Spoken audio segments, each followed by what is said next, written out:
నీ నామంనే జపించవలెను. నీ భక్తుల కోరికలను నీవు నెరవేర్చెదవు. ఎవరైతే కోరికలుండవో అట్టివారికి నీవు బ్రహ్మానందమునిచ్చెదవు. నీ మధురమగు నామము జపించుటయే భక్తులకు సులభ సాధనము. ఈ సాధన వల్ల మన పాపములు రజస్తమో గుణాలు నిష్క్రమించును. సాత్విక గుణాలు ధార్మికత్వము ప్రాముఖ్యం వహించును.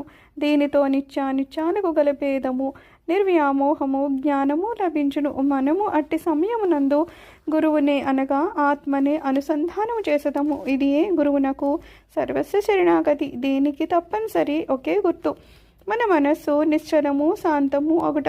ఈ శరణాగతి గొప్పదనము. భక్తి జ్ఞానములు శిష్టమైనవి. ఎందుకనా శాంతి, అభిమాన రాహిత్యము, కీర్తి, తదుపరి మోక్షము ఒకటి వెనుక ఇంకొకటి వెన్నంటి వచ్చును. ఒకవేళ బాబా ఎవరైనా భక్తుని ఆమోదించినచో రాత్రింబవళ్ళు అతని చెంతనే ఉండి ఇంటి వద్దను గాని దూరదేశమున గాని